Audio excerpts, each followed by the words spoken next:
The first speaker of the morning is Kirsty Gogan from Energy for Humanity UK, an NGO with the ambitious agenda to switch the way energy is debated and climate change is debated.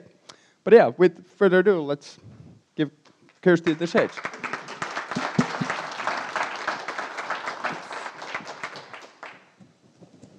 Great, thank you so much. Good morning, everybody. What an amazing start to the morning. Oh, closer. Okay. What a fabulous start to the morning. So yes, thank you so much for the introduction. Thank you so much, Rowley, for inviting me here today. I'm really delighted to be here. It's a joy. So my name is Kirsty Gogan. I'm Director of Energy for Humanity, which is a non-profit organization that really sets out to try to tackle two of the great challenges that we face in our century. First of all, dramatically reducing carbon emissions within our own lifetimes, that of our children.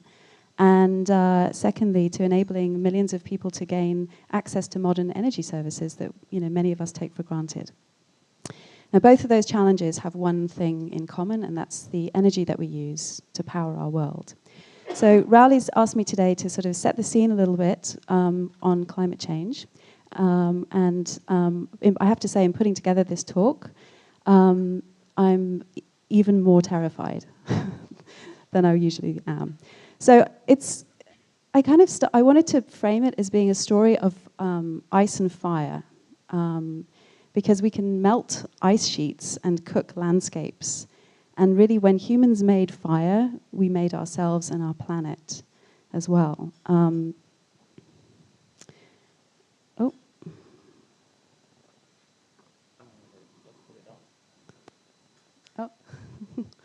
So we just need some technology. Okay, so this is some ice.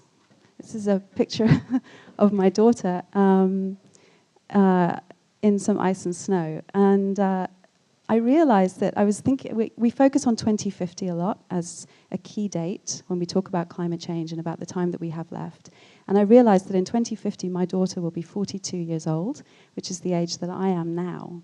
And so I'm starting to think about looking back through her eyes about, how will the world have changed? How will she look back upon the efforts and the errors of her parents' and her grandparents' generation, and what challenges will she face, and what miracles of science and technology will she witness? So progress is possible, but it's not inevitable. So every day I'm starting to try to imagine that future, and really now we have to start shaping it. So the first thing I guess to do is to take stock of the legacy that's been left to us by our parents and our grandparents. By any measure, there has been astonishing progress. Today, humans live safer, more comfortable, longer, healthier lives than ever before. And between 1990 and today, the number of people living in poverty has been cut in half. 6 million fewer children die every year. Literacy rates have risen, and the global well-being of women and children continues to rise. Now, family sizes are falling, but by 2050, the global population could grow from 7 billion today to 10 billion, and the global economy triple in size. So that progress comes at a price. Now, already average global temperatures have already risen by 1 degree since the Industrial Revolution, and the speed and the scale of the climate system, of change in the climate system, is unprecedented in Earth's history. The Intergovernmental Panel on Climate Change Fifth Assessment Report concluded that it is extremely likely that human influence has been the dominant cause of global warming, and particularly greenhouse gas emissions, such as carbon dioxide, methane, and nitrous oxide. We've seen the enemy, and it's us. Climate model projections by the IPCC indicate that during the 21st century, global surface temperature will rise in a low emission scenario between 0.3 and 1.7 degrees, but in a high emission scenario between 2.6 and 4.8 degrees Celsius. Now, these findings are not disputed by any scientific body of national or international standing. So what does that mean? It means that by 2050, the world needs to cut emissions to around half of today's levels to have a chance of keeping global mean temperature increased to 2 degrees.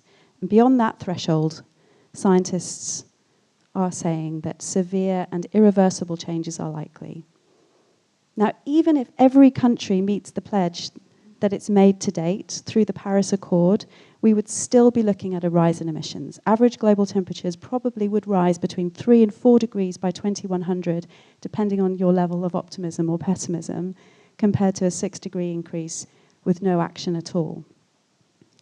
Now, such rapid destabilizing of our climate system will cause enormous disruption for humans and nature. Anticipated effects include increasing global temperatures. And just to give you a sense, around 40% of the population of Puerto Rico right now have no access to drinking water, and the temperature there today is going to be 90 degrees. Of course, rising sea levels, changing precipitation, expansion of deserts. Warming will be greater on land than over the sea, but greatest of all in the Arctic, causing glaciers to retreat, melting permafrost and sea ice, leading to rising sea levels and the release of large quantities of methane into the atmosphere, multiplying the greenhouse effect. Ice shelves, several times the size of Manhattan Island, are drifting away from the crumbling coastal shelf as the air and the sea warm. Other likely changes include frequent extreme weather events such as heat waves and droughts and heavy rainfall with floods, ocean acidification, and potentially a catastrophic mass species extinction by the end of the century. Not just, one, but, a mass species extinction. Effects on humans include the threat to food security from decreasing crop yields, forced migration, the abandonment of populated areas due to rising sea levels. The World Economic Forum annual global risk register lists climate change as a growing problem, and that's because the ways that carbon pollution are altering the climate are strongly interconnected with many other risks, such as conflict and migration. So the scale and complexity of global warming its causes and its impacts are just so large, we don't really have the mental apparatus to respond to an abstract problem like climate change. We've created this problem unlike any other. People think that they can wait until it's got bad, look out the window and say, okay, it's bad now, let's go and solve it. But it doesn't work that way. Then it will be too late, because the climate system has a large inertia and greenhouse gases will remain in the atmosphere for a really long time. So many of these effects will persist not only for decades or centuries, but for tens of thousands of years to come. So by 2017, let me just check my watch. Oh, all of our budgeted future emissions are already locked in. Factories and industry, power stations, buildings, vehicles, other infrastructure. So from now on, we should only build zero emissions infrastructure.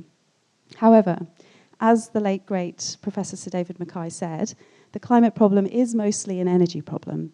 Possible societal response to global warming, includes mitigation by emissions reduction, adaptation by building resilient systems, and of course, potentially climate engineering.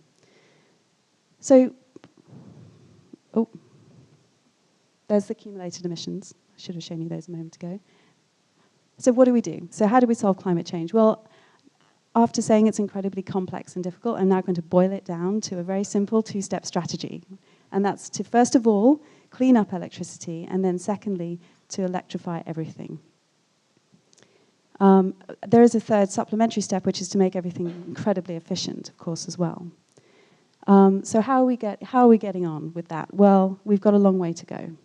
Right now, fossil fuels continue to completely dominate the energy mix.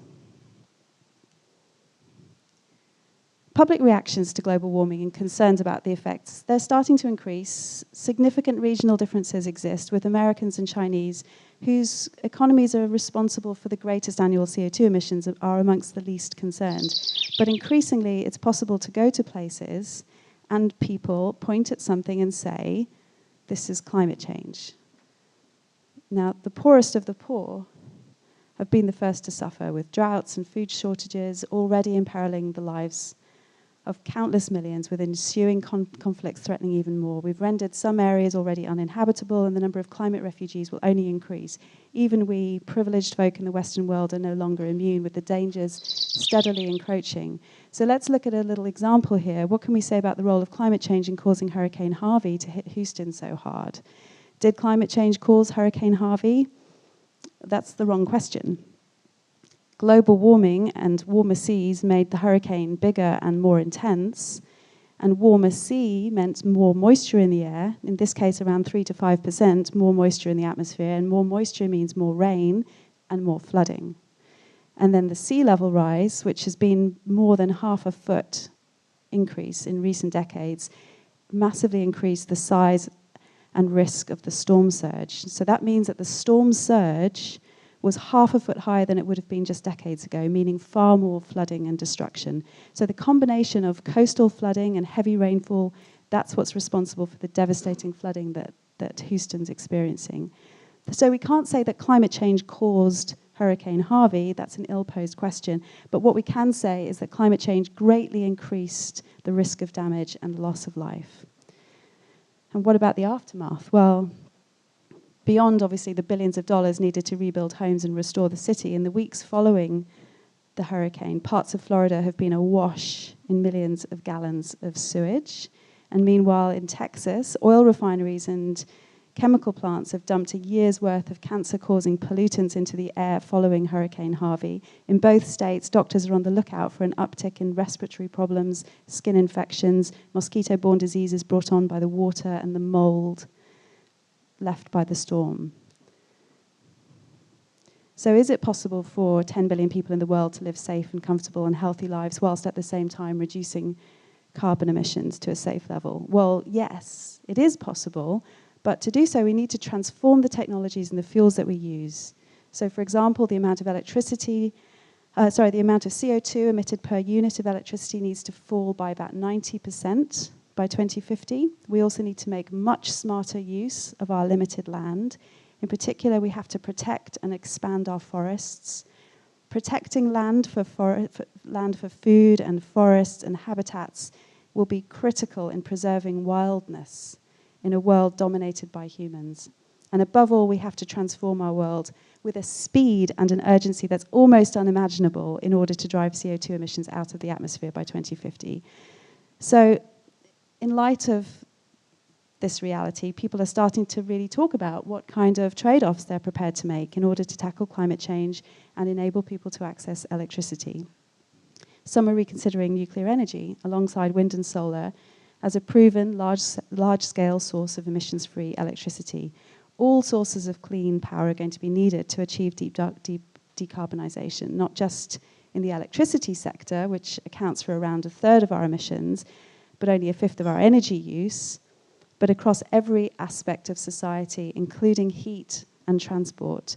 So beyond the power sector, nuclear technology can be applied to the decarbonization of transport, for example, through the production of synthetic fuels and to making process heat. I wish that my daughter's world in 2050 will be cleaner and quieter and more prosperous and more connected. But while progress is possible, it's really not inevitable. We're at a watershed moment in protecting our Earth's climate. Our response to climate change today will have far-reaching implications for all of our children. So we have to choose our path very wisely and find the fastest, most cost-effective, most feasible route possible, ensuring human development alongside the protection of nature if we're to succeed globally in making a rapid, meaningful transition from fossil fuels. I hope that hasn't depressed you all too much, but thank you so much for...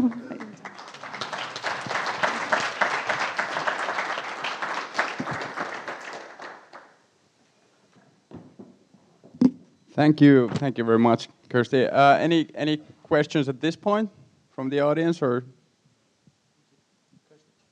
Yeah, you can sit here. Okay, so we'll have time after the presentations to talk more and ask questions.